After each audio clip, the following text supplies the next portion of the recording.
আসসালামু আলাইকুম। আমি মোহাম্মদ সরওয়ার উদ্দিন, সহকারী অধ্যাপক marketing, Pallabi women degree college, Mirpur.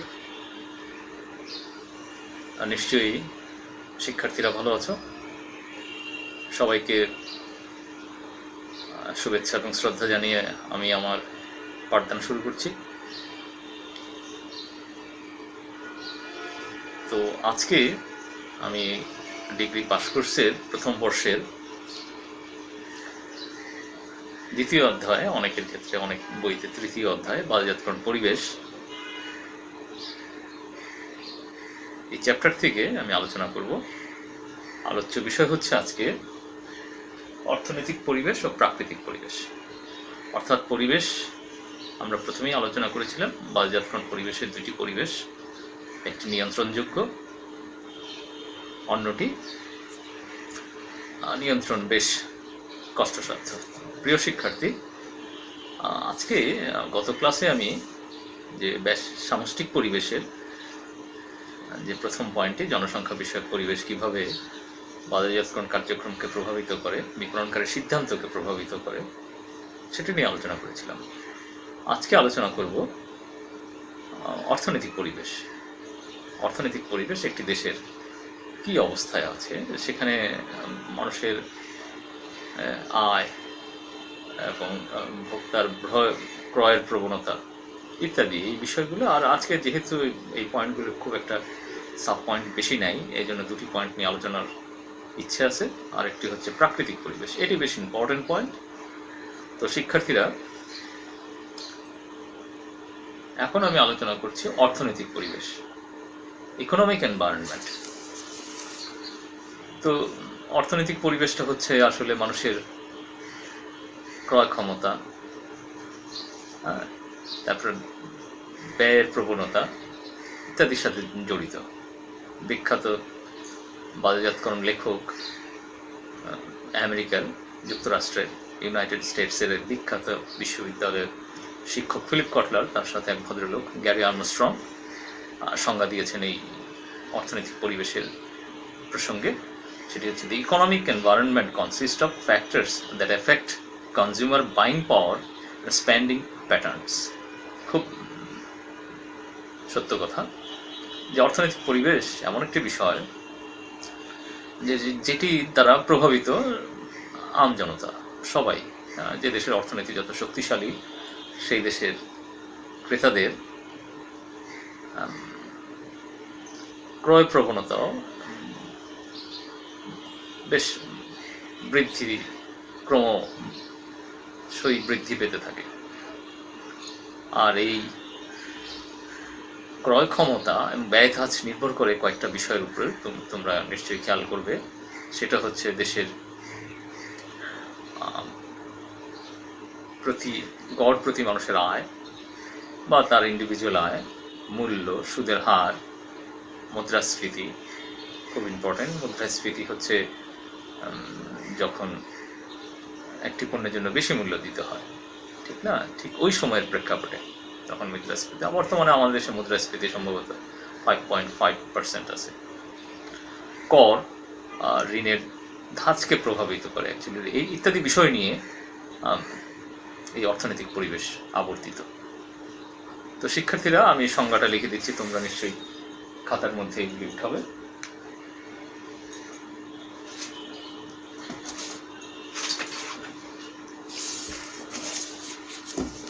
সংজ্ঞাটি তোমরা প্রথমে আলোচনার বিষয়টা একটু দেখো, নিশ্চয়ই দেখতে পাচ্ছ।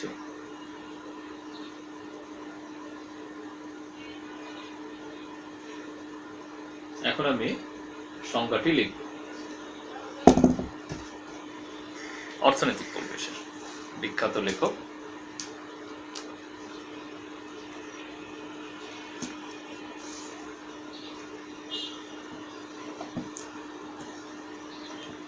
অর্থনৈতিক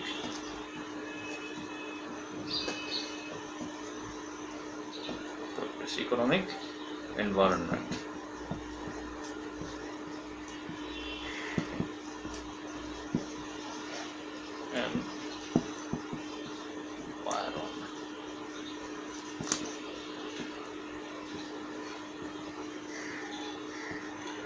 সংজ্ঞা দিয়েছেন ফিলিপ কটলার, গ্যারি আর্মস্ট্রং, আমরা আগেও পড়েছি। এবং এই লেখকদের তোমরা নাম ইংরেজিতেই লিখবো, কারণ এটা স্বতঃসিদ্ধ। বাংলায় লিখতে গেলে আসলে আমরা অনেক সময় উচ্চারণের সাথে তোমাদের অনেক মিল থাকে না, সে কারণে ইংরেজি যে নামটা তারা প্রেসক্রাইব করেছেন, যেভাবে লেখা আছে বইতে, তো ইংরেজিটাই, শুধু নামটা ইংরেজিতে লিখবা, সংজ্ঞাটা। ফিলিপ কটলার, গ্যারি আর্মস্ট্রং এর মতে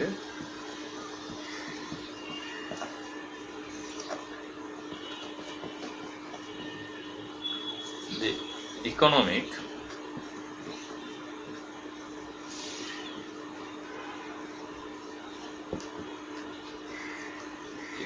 environment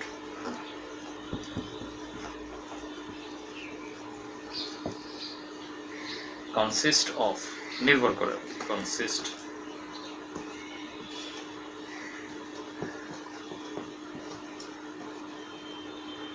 of factors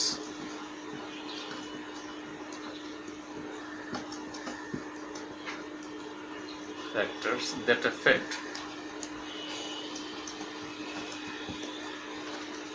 ইফেক্ট এবং এফেক্ট, এই দুইটা জিনিস কিন্তু তোমরা গুলিয়ে ফেলবে না।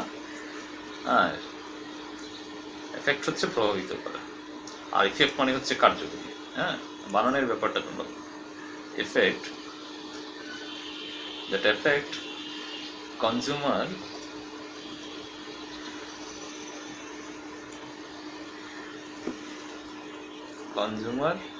buying power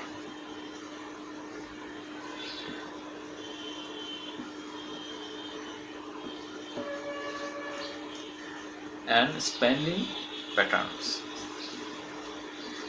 খরচের প্রবণতা, SPEN,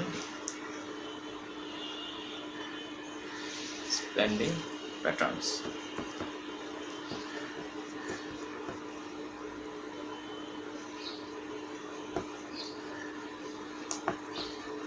আর সংজ্ঞার সময় তোমরা কিন্তু ইনভার্টেড কমা দিয়ে লিখবা। আমরা অনেক সময় লক্ষ্য করি তোমরা সংজ্ঞায় ইনভার্টেড কমাটা দাও না।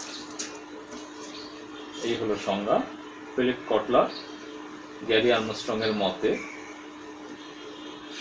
the economic environment consists of factors that affect consumer buying power and spending patterns, অর্থাৎ অর্থনৈতিক পরিবেশ ওইসব উপাদান নিয়ে গঠিত যেগুলি ভোক্তার ক্রয় ক্ষমতা ও ব্যয় দাজকে প্রভাবিত করে।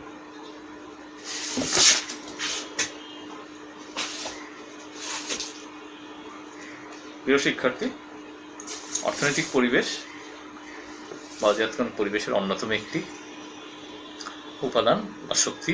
আমরা এখানে শক্তি, বেশিরভাগ প্রশ্নে শক্তি হিসাবেই উল্লেখ করা আছে, এটা উপাদান হিসাবেও বলা যায়, অনেক ক্ষেত্রে আমরা উপাদানও বলতে পারি, অর্থাৎ সামষ্টিক পরিবেশের উপাদান। তো দেখো, সংজ্ঞার মধ্যে একটি বিষয়, দুটি বিষয় বেশি খুব হাইলাইটেড, একটি হচ্ছে ভোক্তার ক্রয় ক্ষমতা, আরেকটি হচ্ছে ব্যয় ধাঁচ। ঠিক এই সময় আমাদের 2020 সালের মার্চ, এপ্রিল, মে, জুন, জুলাই, এই গত 4টি মাস আমাদের প্রত্যেকটি নাগরিক তাদের ক্রয় প্রবণতার ক্ষেত্রে নেগেটিভ ইম্প্যাক্ট করেছে। কিন্তু তার পূর্বে বাংলাদেশ আমাদের দেশে বেশ ভালো অবস্থায় বিরাজ করছিল। তো যাই হোক, আমি এখন দুটি সাব পয়েন্ট এই সংজ্ঞা থেকেই আসে। একটি হচ্ছে আয়ের পরিবর্তন, চেঞ্জিং ইনকাম, আর একটা পয়েন্ট হচ্ছে ভোক্তার ব্যয় ধাঁচের পরিবর্তনশীলতা, অর্থাৎ এই যে চেঞ্জিং কনজিউমার স্পেন্ডিং প্যাটার্নস, এটা নিয়ে আলোচনা করব। প্রথমটি হচ্ছে 2 নম্বর পয়েন্ট অর্থনৈতিক পরিবেশের, দ্বিতীয় পয়েন্ট হচ্ছে প্রথম পয়েন্টটি হচ্ছে আয়ের পরিবর্তন, যেটা প্রাসঙ্গিক, এখন খুবই প্রাসঙ্গিক, বিশেষ করে এই যে কোভিড-19 কারণে। বিগত বছরগুলোতে আয় বাড়লেও আমরা লক্ষ্য করছি বিগত 1 দশক বাংলাদেশের জনগণের আয় বেশ বেড়েছে। আমরা দেখতে পাচ্ছি যে সাধারণ মানুষ, এটার একটা খুব সাধারণ বিষয়টা হচ্ছে প্রত্যেক মানুষের যে ক্রয়ের যে প্রবণতা আমরা দেখলে সেটা লক্ষ্য করতে পারি, এবং মানুষের লিভিং স্ট্যান্ডার্ড সেটাও লক্ষ্য করতে পারি আমরা। এমনকি প্রান্তিক মানুষের ঘরেও এখন টেলিভিশন আছে, অনেক ক্ষেত্রে ফ্রিজও আছে, এবং সেই খুব প্রান্তিক নাগরিক। কিন্তু বিষয়টা হচ্ছে সেই পরিবারের যে সদস্য তার ইনকামটা বেশ ভালো অবস্থায় চলে গেছে বাংলাদেশের এই প্রেক্ষাপটে, যেটা 30 বছর আগে খুবই প্রান্তিক জনগোষ্ঠীদের দুবেলা পেট ভরে খাওয়াটাও ছিল বেশ চিন্তার বিষয়। তো আয়ের পরিবর্তনটা তো হচ্ছেই। কোভিড-19 বিষয়টা, ঠিক এই বিষয়টা যদি বাদ দিই, তাহলে বাংলাদেশ বেশ ভালো অবস্থানেই আছে বিভিন্ন সূচকে, অর্থনৈতিক সূচকে। ওয়ার্ল্ড ব্যাংকের বিভিন্ন যে সূচকগুলি আছে, যে চলকগুলি আছে, সেই স্ট্যান্ডার্ডের অনুযায়ী বাংলাদেশের অবস্থান বেশ ভালো। তবুও আমরা ঠিক লক্ষ্য করছি ইদানিং, বিশেষ করে গত 1 বছর ধরে মুদ্রাস্ফীতির কারণে এবং নতুন সংস্কার নীতির কারণে, সরকারের যে কর ব্যবস্থাপনার কারণে পণ্যের মূল্য সংযোজিত হচ্ছে, অর্থাৎ পণ্যের মূল্য কিছুটা বৃদ্ধি পাচ্ছে একক প্রতি। আমরা লক্ষ্য করেছি যে বিশেষ করে নিত্যনৈমিত্তিক পণ্যের ক্ষেত্রে সেটা বেশ বেড়েছে। চাল, ডাল, তেল, নুনের কথাই বলা যাক, সেই বিষয়টাই আমি বলতে চাচ্ছি। এবং অনেক দামি পণ্যের ক্ষেত্রেও অনেক বিশাল পরিবর্তন এসছে, বিশেষ করে স্বর্ণের ক্ষেত্রে। তো যাই হোক, এর চেয়ে তার মানে এখন এই যে এই বিষয়টাকে বিপণনকারীরা বিবেচনা করবে। আমাদের দেশে যারা বিপণনকারী, তারা এই বিষয়টাকে বিবেচনায় রেখে তার পণ্য বিপণনের কার্যক্রমে উৎসাহিত হবে, বিবেচনায় রেখে সে কার্যক্রম পরিচালনা করবে। তো আমরা বিজ্ঞাপনে লক্ষ্য করছি যে আমাদের এলইডি টিভি, যে এত বিজ্ঞাপন এবং সেটা এত কম্পিটিটিভ প্রাইসে চলে আসছে, 8,500 টাকায় আমরা বেশ এলইডি টিভি পাচ্ছি। তো এইটা একটা ভালো দিক। মানে মানুষের প্রত্যেক ঘরেই যেহেতু টেলিভিশন আছে এখন, আর নতুন করে তারা কিনতে চাচ্ছে না, সে কারণে হয়তো, এবং অন্যান্য প্রতিযোগিতা, একই পণ্যের অনেক প্রতিষ্ঠান থাকার কারণে বেশ প্রতিযোগিতা মূল্যও আমরা পণ্য পাচ্ছি। তো এখন একটা দেশের মূল বিষয়টা হচ্ছে বাজারজাতকারীদের লক্ষ্য করবে, সরকারও সেটা বিবেচনায় আনবে যে তার অর্থনীতির চাকা তখনই সফল হবে যখন প্রতিটা মানুষ আয় করবে। এটা বেশ কষ্টসাধ্য ব্যাপার, অর্থাৎ এই অর্থনীতির পুরোটা পরিবেশের সাথে প্রতিটা মানুষকেই সম্পৃক্ত করা, আয়ের সাথে সম্পৃক্ত করা, যাতে করে ব্যয়ের প্রবণতা বাড়ে। আর ব্যয় হচ্ছে এমন একটা জিনিস, পণ্য ক্রয়ে সে ধাবিত হলে, অর্থাৎ প্রত্যেকটা প্রতিষ্ঠানের পণ্য বিক্রয় বাড়বে, এবং ওই যে প্রতিষ্ঠানের লক্ষ্য, তার মানে মুনাফা, সেটা নিশ্চিত হবে। আলটিমেটলি দেশের অর্থনীতিতে সেটা যোগ হবে। এই হচ্ছে মূলত অর্থনৈতিক পরিবেশের প্রথম পয়েন্ট, আয়ের পরিবর্তন। এখন ব্যতিক্রমটা হচ্ছে, এখন ঠিক এই মুহূর্তে বাংলাদেশের প্রতিটা নাগরিক গড়ে আয়টা কিছুটা ধীর। এখন আর একটা জিনিস আমরা লক্ষণীয়, সেটা হচ্ছে মধ্যবিত্ত শ্রেণী বেশ ব্যয়ের ব্যাপারে বেশ সতর্ক।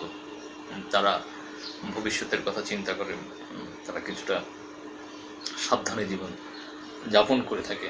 মৌলিক চাহিদার পূরণের জন্য তারা যতটুকু প্রয়োজন ততটুকুই ব্যালেন্স করে চলতে পারে। অর্থাৎ মধ্যবিত্ত শ্রেণীটা এখন ঠিক এই মুহূর্তে মধ্যবিত্ত শ্রেণীটা খুব বিপদের মধ্যে আছে।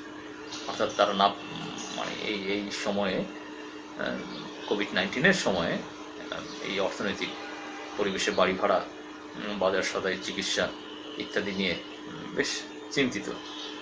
আর একটি শ্রেণী যাদের আগে খুব ভালো অবস্থায় ছিল, অর্থাৎ প্রতিদিনই তারা আয় করতে পারত, কিন্তু সেই শ্রেণীটা, অর্থাৎ নিম্ন বা প্রান্তিক শ্রেণীগোষ্ঠী, এখন খুব খারাপ অবস্থায় আছে, অর্থাৎ ভালো নেই। তার আয়ের দিকটা, মানুষের যেহেতু ঘর থেকে বেরোনোটাও একটু বেশি কমে গেছে, মানে বেরোনোর প্রবণতা বা ক্রয়ের প্রবণতা একটু যেহেতু কম, সাধারণ মানুষ যে সাধারণ পণ্য নিয়ে যে তার পরিচালনা অর্থাৎ আয়ের যে বিষয়টা সেটা বেশ ধীর। সেই কারণেই যারা প্রান্তিক নাগরিক, প্রান্তিক যারা একেবারে দিন আনে দিন খায়, তাদের জন্য খুব চিন্তার বিষয়। সে যাই হোক, নিশ্চয়ই এই সময়টা কেটে যাবে। ভবিষ্যতে আমরা আরও ভালো ভবিষ্যৎ ভালো হবে। অর্থনৈতিক পরিবেশের দ্বিতীয়টি হচ্ছে ব্যয় ধাঁচের পরিবর্তনশীলতা, অর্থাৎ এটা হচ্ছে tendency, actually pattern, changing consumer spending patterns. মানুষ আগে, দ্বিতীয় পয়েন্ট আমি আলোচনায় খেয়াল করেছি, ভোক্তার ব্যয় ধাঁচের পরিবর্তনশীলতা, পয়েন্টটা লিখেছি পূর্বে। তো আগে মানুষ আয় করলেও খুব একটা ব্যয় করতো না, তার পরিবারের জন্য, নিজের জন্য, সাংসারিক নিত্যনৈমিত্তিক পণ্য ক্রয়ের জন্য অতটা ব্যয় করতো না। অর্থাৎ এটা একটা অর্থনীতির জন্য অত্যন্ত বিপদের কারণ। কিন্তু মানুষ যত বেশি ব্যয় করবে, এইটা একটা অর্থনীতির একটা সূচক, তত বেশি জীবনযাত্রার মান বাড়বে। অবশ্যই তার ভবিষ্যতের বিষয়টি নিশ্চিত রেখে, অর্থাৎ এমনভাবে ব্যয় করবে না যাতে সে ভবিষ্যতে বিপদে পড়তে পারে। অর্থাৎ আমরা দেখতে পাচ্ছি যে জীবনযাত্রার ব্যয়, সুদের হার, সঞ্চয় প্রবণতা, বাকিতে বিক্রয় প্রভৃতি ভোক্তার ব্যয় ধাঁচকে প্রভাবিত করছে। অর্থাৎ আমরা এখন লক্ষ্য করছি যে মানুষ, বিশেষ করে একটি পয়েন্ট আমার কাছে খুব গুরুত্বপূর্ণ মনে হচ্ছে, সেটা হচ্ছে মানুষ বাকিতে না বলে আমরা ইচ্ছা করলে ওই একটা দামি পণ্যকে আমরা একটা ইএমআইয়ের মাধ্যমে, মান্থলি ইকুয়াল মান্থলি ইনস্টলমেন্ট যেটাকে বলা হয়, অর্থাৎ কিস্তিতে ক্রয় করা যাচ্ছে, সেটা বিশেষ করে দামি পণ্যের ক্ষেত্রে। অর্থাৎ এটা হচ্ছে এখন ঢাকা শহরে যে পরিমাণ ফ্ল্যাট, গাড়ি বিক্রি হচ্ছে, তা এই পদ্ধতিটাই বেশি ফলো করা হচ্ছে। অর্থাৎ এটা একটা সংস্কার, এটা একটা অর্থনৈতিক একটা চালিকা শক্তি। এটা খুবই ভালো, এবং সরকারের উচিত সুদের হারটাকে সিঙ্গেল ডিজিটে, বর্তমান সরকার, মাননীয় প্রধানমন্ত্রী এই কাজটি খুব ভালো একটি কাজ করেছেন, কিন্তু আমরা লক্ষ্য করছি অনেক প্রতিষ্ঠান এখনও সিঙ্গেল ডিজিটে সুদের হার ঠিক করেননি। আমাদের তো অ্যাকচুয়ালি সঞ্চয়ের যে বিষয়টা, সেখানে তো সুদের হার খুবই কম, অথচ ঋণের ক্ষেত্রে সুদের হার এখনও ডাবল ডিজিটেই আছে। আমরা আশা করব এই বিষয়টা সরকার দেখবে। যাই হোক, এই ছিল দুটি পয়েন্ট, যে এটি অত্যন্ত গুরুত্বপূর্ণ দুটি পয়েন্ট অর্থনৈতিক পরিবেশের ক্ষেত্রে, যেটা বিবরণকারীরা অবশ্যই বিবেচনায় রাখবে। এবং একটি অত্যন্ত সুখের বিষয় হচ্ছে, যেহেতু বাংলাদেশে প্রচুর মধ্যবিত্ত শ্রেণী আছে এবং সফলতার অনেক প্রমাণ রেখেছেন, এবং তারা তাদের জীবনযাত্রার মানকে আগের তুলনায়, 2 দশক আগের তুলনায় অনেক ভালো অবস্থানে আছে। সে কারণে আমরা আশা করতে পারি যে ভবিষ্যতে আরও ভালো হবে। আমি এখন সামষ্টিক পরিবেশের তৃতীয় পয়েন্ট, যেটা প্রাকৃতিক পরিবেশ, ন্যাচারাল এনভায়রনমেন্ট, কীভাবে বিপণনকারীর সিদ্ধান্তকে প্রভাবিত করে, সেটা নিয়ে আলোচনা করব। প্রিয় শিক্ষার্থী, তোমরা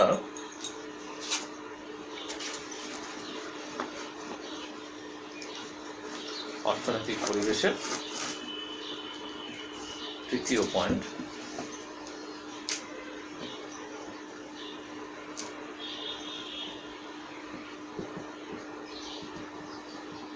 অর্থনৈতিক পরিবেশ হচ্ছে মূল পয়েন্ট, আর 3 নম্বর পয়েন্টটা হচ্ছে প্রাকৃতিক পরিবেশ। প্রাকৃতিক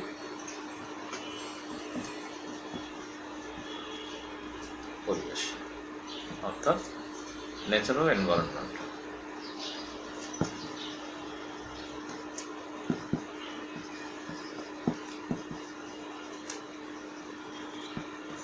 ন্যাচারাল এনভায়রনমেন্ট তোমরা অবশ্যই পরীক্ষার খাতায় ব্র্যাকেটে ইংরেজিতে লিখবে। অর্থাৎ মূল পয়েন্টটা আমি এটা আগের ক্লাসে বলেছি, বাংলা লেখার পরে ব্র্যাকেটে ইংরেজি, অর্থাৎ ইংরেজি একটা স্ট্যান্ডার্ড। এই প্রসঙ্গে ফিলিপ কটলার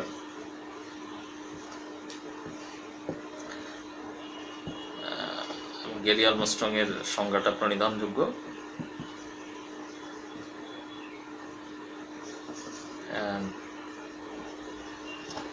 গ্যারি আর্মস্ট্রং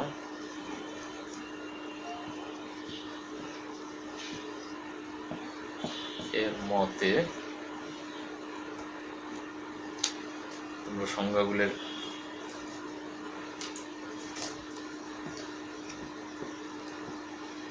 দেখবা। প্রাকৃতিক পরিবেশটা খুব আমরা আগে আলোচনা করবো, পর আর সংজ্ঞাটা লিখে নিচ্ছি। মতে the natural environment, the natural environment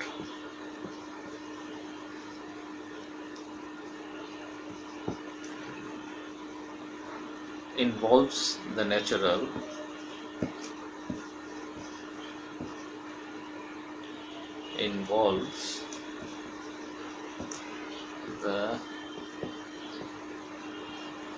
natural resources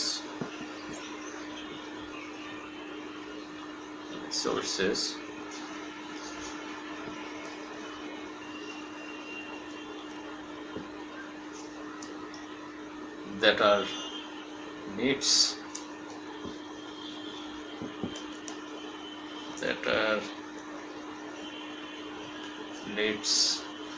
as inputs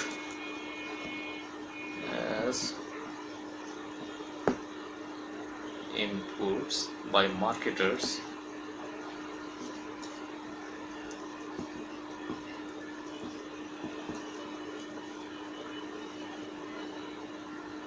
or that are affected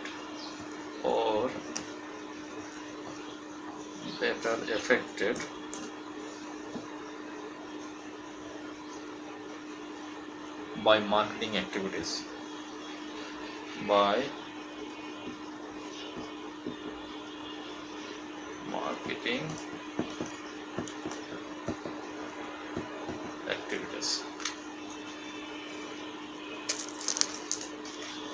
তোমরা লক্ষ্য করো সংজ্ঞাটি আমি ইংরেজিতে লিখলাম, আমি আর বলছি। ফিলিপ কটলার, গ্যারি আর্মস্ট্রং এর মতে the natural environment involves that natural resources that are needs as inputs by marketers or that are affected by marketing activities। অর্থাৎ প্রাকৃতিক সম্পদ প্রাকৃতিক পরিবেশের অন্তর্ভুক্ত, যেগুলি বাজারজাতকারীর কাঁচামাল হিসেবে প্রয়োজন বা যেগুলি বাজারজাতকরণ কার্যক্রম। অর্থাৎ আমরা বিপণনকারীরা সত্যি প্রাকৃতিক পরিবেশের উপরে ভীষণভাবে নির্ভরশীল। প্রিয় শিক্ষার্থী, আমাদের যত পণ্য উৎপাদনকারী প্রতিষ্ঠান আছে তার সিংহভাগই প্রাকৃতিক পরিবেশের কোনো না কোনো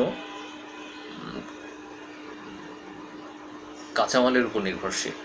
আমরা যদি বিদ্যুতের কথা বলি, বিদ্যুতের অন্যতম এখন কাঁচামাল হচ্ছে তরল অপরিশোধিত তেল, অর্থাৎ ক্রুড অয়েল, যেটা আমরা মধ্যপ্রাচ্য থেকে আমদানি করি এবং অন্যান্য দেশ থেকে আমদানি করা যায়।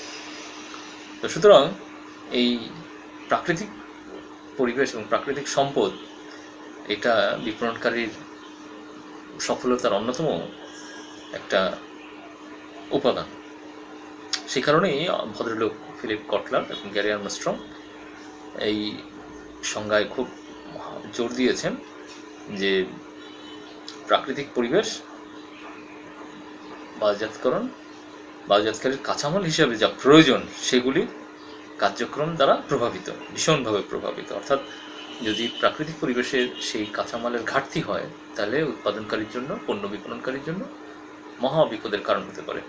প্রিয় শিক্ষার্থী, আমি এখানে কয়েকটি পয়েন্ট আছে লক্ষ্য করছি, আমরা একে একে আলোচনা করব। 4টি সাব পয়েন্ট আছে প্রাকৃতিক পরিবেশের। অর্থাৎ আমরা লক্ষ্য করি যে এই প্রাকৃতিক পরিবেশের যে উপাদান, সেখানে 4টি সাব পয়েন্ট: কাঁচামালের ঘাটতি, দূষণ বৃদ্ধি, সরকারি হস্তক্ষেপ এবং পরিবেশ সহায়ক কৌশল বা চর্চা, অর্থাৎ এখানে বিভিন্ন অব্যবসায়ী প্রতিষ্ঠানের ইনভলভমেন্ট। আমরা প্রথমে আলোচনা করব কাঁচামালের ঘাটতি, অর্থাৎ প্রাকৃতিক পরিবেশ, যে জলবায়ু, খনিজ সম্পদ, নদী, বন জঙ্গল, বিভিন্ন প্রাণী কুল ইত্যাদি নিয়েই প্রাকৃতিক পরিবেশ। এবং এই প্রাকৃতিক পরিবেশ অনেক ক্ষতিগ্রস্ত হচ্ছে। বিশেষ করে আমরা বর্তমানে লক্ষ্য করছি যে অপরিশোধিত তরল বর্জ্য, অর্থাৎ উৎপাদনকারী প্রতিষ্ঠানের তরল বর্জ্য, পলিথিন এবং বন জঙ্গল, বিশেষ করে যে ফরেস্টগুলি আছে সেগুলি ধ্বংস করা পুরো প্রাকৃতিক পরিবেশকে প্রভাবিত করছে। সে যাই হোক, আমরা এর জন্য অবশ্য প্রতিনিয়তই আইন হচ্ছে, কোনো কোনো দেশে এই আইনটি বেশ জোরালোভাবে প্রয়োগ করতে পারছে, কোনো কোনো দেশ পারছে না। যেমন বলা যায় যদি যে আমরা এখন আমাদের প্রাকৃতিক পরিবেশের অন্যতম একটি দূষণ, নদী দূষণের ক্ষেত্রে আমরা বেশ কঠোরতম আইনগুলি তৈরি করেছি। এখনও সরকারের বিভিন্ন প্রতিষ্ঠান সেইভাবে সেগুলি বাস্তবায়ন করতে পারছে না, তবুও চেষ্টা চালিয়ে যাচ্ছে। আমরা অনেক পরিবর্তন দেখতে পাচ্ছি। যেমন একটি উদাহরণ দিলেই বোঝা যাবে, সেটা হচ্ছে হাজারিবাগের যে ট্যানারি প্রতিষ্ঠানগুলি যে সাভারে চলে গেল, সেখানে যে তরল বর্জ্য পরিশোধিত যেভাবে হওয়ার কথা সেটি সেভাবে হচ্ছে না। আমার মনে হয় এই বিষয়টা নিয়ে আরেকটু ভাবা উচিত, যে এই অঞ্চলটিও আমাদের সম্ভবত ভুল হয়েছিল, যে সাভারে নদীর কিনারে যেখানে এই প্রতিষ্ঠানগুলো স্থাপন করা, সেটি যদি এমন জায়গায় স্থাপন করা যেত এখানে মরু অঞ্চল, যেখানে আশেপাশে নদী একেবারেই নেই, অর্থাৎ সেই বর্জ্যটা শুষ্ক এলাকায়, তরল বর্জ্যটা বিশাল আধারের মধ্যে রেখে বা প্রসেসিংয়ের মাধ্যমে সেটাকে প্রকৃতির সাথে না মিশানো, নদীর সাথে না মিশালেই ভালো হতো। আমি বিষয়টা নিশ্চয়ই বোঝাতে পারছি। এই বিষয়ে পরে কোনো আলোচনা হবে। আমি এখন যে পয়েন্টে আলোচনা করব সেটি হচ্ছে প্রাকৃতিক পরিবেশে প্রথম পয়েন্ট, সাব পয়েন্ট, কাঁচামালের ঘাটতি, ক্রমহ্রাসমান ঘাটতি হচ্ছে। আসলে আমরা লক্ষ্য করছি যে শর্টেজ অফ র মেটেরিয়ালস, ক লিখে দিলে বুঝতে পারবো, নিশ্চয়ই সংজ্ঞাটি তোমরা উঠিয়েছ। প্রাকৃতিক পরিবেশের 4টি পয়েন্ট নিয়ে আলোচনা করব। সেটি হচ্ছে কাঁচামালের ঘাটতি 3 নম্বর পয়েন্টে,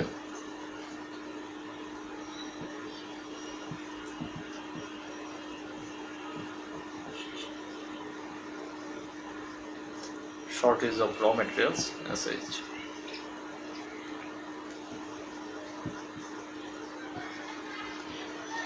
shortage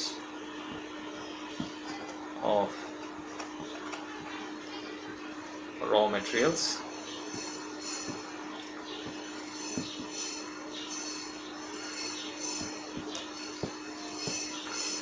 হচ্ছে দূষণ বৃদ্ধি।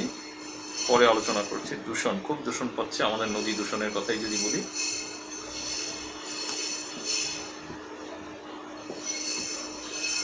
অর্থাৎ ইনক্রিজিং পলিউশন।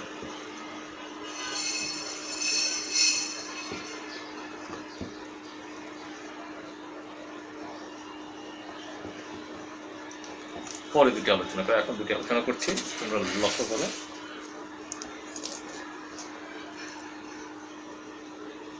প্রাকৃতিক পরিবেশের 4টি সাব পয়েন্ট। একটা ক হচ্ছে কাঁচামালের ঘাটতি, শর্টেজ অফ র মেটেরিয়ালস।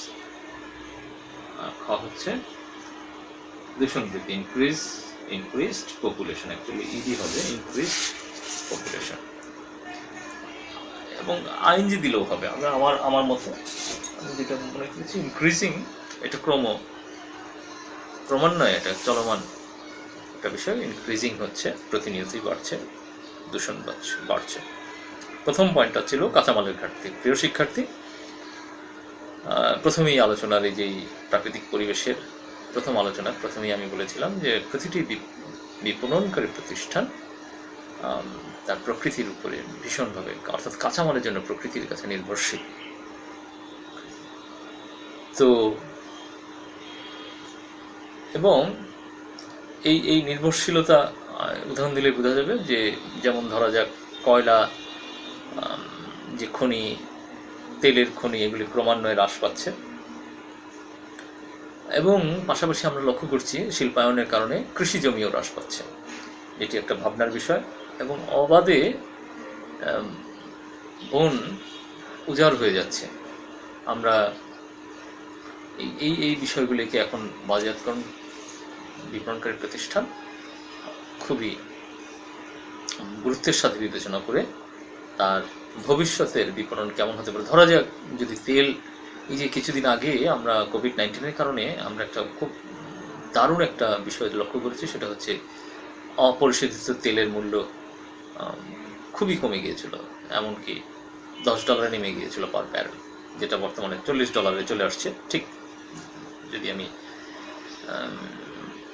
ঠিক বলে থাকি, my memory is not betraying me, তাহলে $40 চলে আসছে এখন ক্রুড অয়েল। স্পেশালি দুইটা দেশের স্ট্যান্ডার্ডকে খুব আমরা লন্ডন এবং আমেরিকার যে স্ট্যান্ডার্ড সেটা $40 মধ্যে চলে আসছে। অর্থাৎ এগুলি অনবায়নযোগ্য, এটা কিন্তু রিনিউয়েবল না। রিনিউয়েবল হচ্ছে অ্যাকচুয়ালি বাতাস। আমরা যে বায়ুচালিত যে বিদ্যুৎ উৎপাদন কেন্দ্র দেখি সেখানে র মেটেরিয়ালস বলতে কিছুই নেই। Very interesting. সেটা জার্মান হচ্ছে পৃথিবীর, জার্মান ফ্রান্স হচ্ছে পৃথিবীর অন্যতম আদর্শ, যুক্তরাষ্ট্র তো বটেই, যে শুধু বাতাসকে একটা রিনিউয়েবল এনার্জি, সূর্যের আলোকে ব্যবহার করে তারা বিদ্যুতের। আমি অনেক আগে একটি তথ্য দেখেছিলাম, জার্মান আমাদের ৩,৫০০ মেগাওয়াট তৈরি করতে, আমাদের ৩,৫০০ থেকে বর্তমানে প্রায় ২০,০০০ মেগাওয়াট করতে আমাদের অনেক সময় লেগেছে, তাও তেলের উপর নির্ভর করে। শুধু জার্মান আজ থেকে ৫-৭ বছর আগে বায়ুচালিত বিদ্যুৎ উৎপাদন করেছিল ২০,০০০ মেগাওয়াট। সেটা এই আমার, তোমরা গুগলে দেখে নিতে পারো, আর আমাকে কমেন্টসের মাধ্যমে জানাতে পারো আমার তথ্যটা কতখানি নির্ভরযোগ্য। তো সে যাই হোক, এখন বিপণনকারীর কাজ কি? ভবিষ্যতে যদি এই খনিজ সম্পদ অর্থাৎ প্রাকৃতিক যে উপাদানের যে ক্রমনাশমান ঘাটতি হচ্ছে, আমরা লক্ষ্য করছি কাঁচামালের ঘাটতি, সেটির ব্যাপারে এখনই বিপণনকারী প্রতিষ্ঠানকে তৈরি থাকতে হবে। অর্থাৎ ভবিষ্যৎ তার যে ফিউচার, নিয়ার ফিউচার বা আরও অনেক দূরের ফিউচার হতে পারে, আর সেখানে সে সিদ্ধান্ত তাকে সেইভাবে নিতে হবে যদি সে সফলতা দেখতে চায়। যেমন একটি উদাহরণ দিল, ৭০-এর দশকে তেলের মূল্য গোটা বিশ্বের অর্থনীতিকে প্রভাবিত করেছিল। তাই অর্থাৎ একসময় খুব কম ছিল, কিন্তু ৭০-এর দশকে সেটা খুব বেড়ে গিয়েছিল, সারা পৃথিবীকে একটা অর্থনৈতিক মন্দার দিকে নিয়ে গিয়েছিল, যেটা ৭০-৮০ দশক পর্যন্ত ছিল। বর্তমানে কিছুটা নিয়ন্ত্রণের মধ্যে এসছে, বিশেষ করে এই সময় কোভিড-19 কারণে বলবো যে সেটা হলো ব্যতিক্রম, কিন্তু এখন অনেক রিজনেবল প্রাইসে চলে আসছে অপরিশোধিততে। দ্বিতীয় পয়েন্টটা ছিল প্রাকৃতিক পরিবেশের, এগুলি হচ্ছে প্রভাব বিস্তার করে, এগুলো প্রভাবিত করে বিপণনকারী সিদ্ধান্তকে। অ্যাকচুয়ালি এগুলি তোমরা ওইভাবেই পড়বে। তুমি যখন শিক্ষার্থী, তোমার ভাবনা থাকবে হচ্ছে ভোক্তা হিসেবে, এটা ভোক্তার পার্সপেক্টিভে তুমি তোমার সমস্ত কিছু খাতায় উপস্থাপন করবে। দ্বিতীয় পয়েন্ট হচ্ছে দূষণ বৃদ্ধি, ইনক্রিজড পপুলেশন। আমরা লক্ষ্য করছি যে ঠিক এই মুহূর্তে আমাদের দেশে দূষণ কম, কারণ প্রতিটা প্রতিষ্ঠানে, অনেকগুলি প্রতিষ্ঠান গত ৩-৪ মাস বন্ধ ছিল। সুতরাং এই কথা প্রমাণিত যে ইন্ডাস্ট্রিয়ালাইজেশন আমাদের দূষণকে বাড়িয়ে দিচ্ছে বা দিয়েছিল। তো এখন আমরা লক্ষ্য করছি সরকার এই ব্যাপারে খুব মনোযোগী। শিল্প কারখানার বর্জ্য প্রতিনিয়ত পরিবেশকে দূষিত করছে, এবং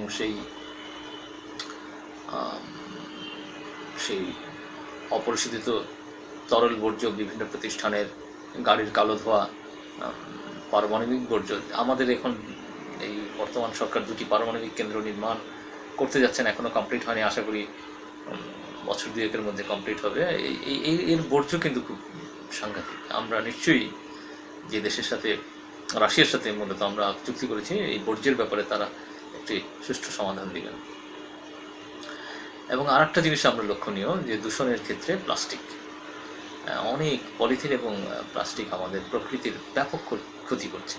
আমরা লক্ষ্য করছি সমুদ্র ছাড়াও, সমুদ্র তো বিশাল একটা ব্যাপার, তাদের সেখানে ক্ষতি করছে, কিন্তু আমরা চোখের সামনে দেখতে পাচ্ছি আমাদের কৃষি জমিতে অনেক পলিথিন প্লাস্টিক টুকরো জমির উর্বরতা শক্তিকে কমিয়ে দিচ্ছে। এখানে আমার ব্যক্তিগতভাবে অভিমত, এখন প্লাস্টিক এবং এটার বিকল্প আমরা চিন্তা করেছিলাম পাট থেকে তৈরি বিভিন্ন মোড়ক যদি ব্যবহার করতে পারি পলিথিনের ব্যাগের পরিবর্তে, সেটা নিশ্চয়ই আমাদের জন্য, এবং সেটা খুব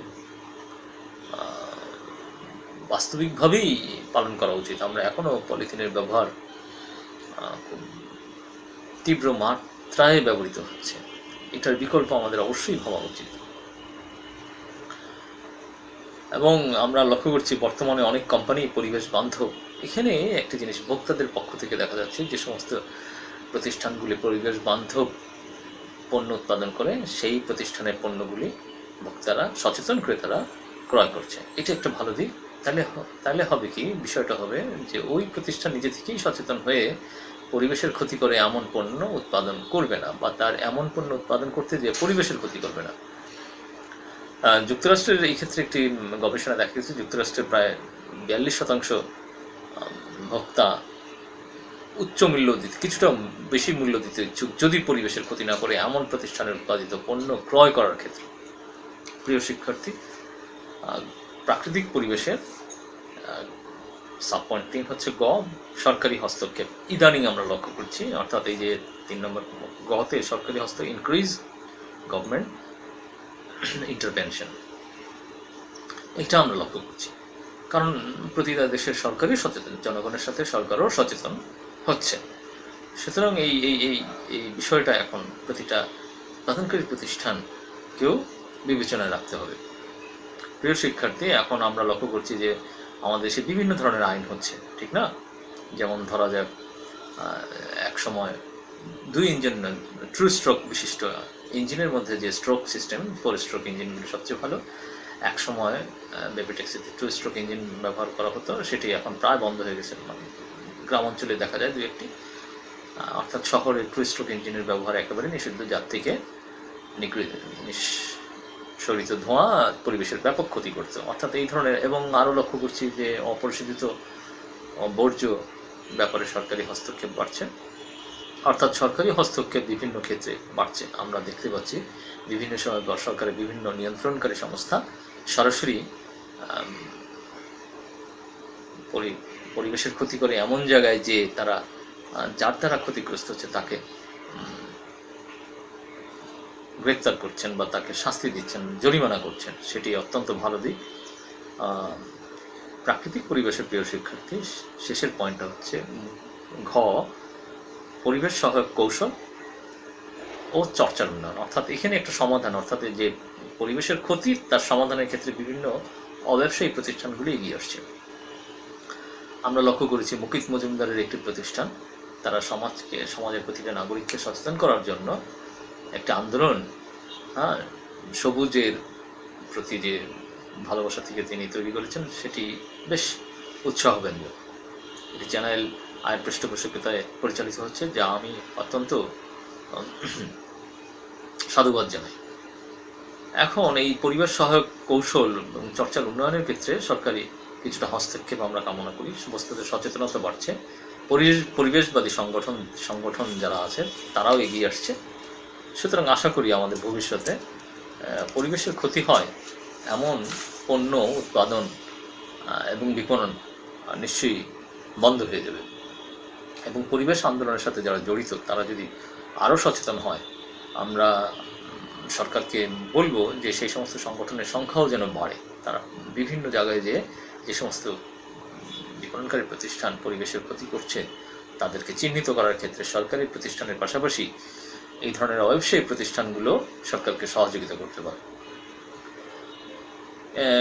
এতে হয়তো সরকারি কিছুটা ব্যয় বৃদ্ধি পাচ্ছে, কিন্তু দীর্ঘমেয়াদী সুবিধা নিশ্চয়ই এতে আছে। প্রিয় শিক্ষার্থী, এই ছিল আজকের সামষ্টিক পরিবেশের 2টি পয়েন্ট নিয়ে আলোচনা। নিশ্চয়ই তোমরা উপকৃত হয়েছ আমাদের এই অনলাইন পাঠদানের মাধ্যমে। আমাদের এখানে তো আসলে এখন সরাসরি প্রশ্নোত্তর পর্বটা নেই, কিন্তু আমরা আশা করব তোমরা কমেন্টস বক্সে তোমরা সরাসরি যে পয়েন্টটা বুঝো নাই আমাকে ইচ্ছা করলে সরাসরি সেখানে প্রশ্ন রাখতে পারো। আমি অন্য কোনো দিন সেটা আমি আলোচনা করে তোমার অনলাইনের মাধ্যমে আমি উপস্থাপন করার চেষ্টা করব। ধন্যবাদ।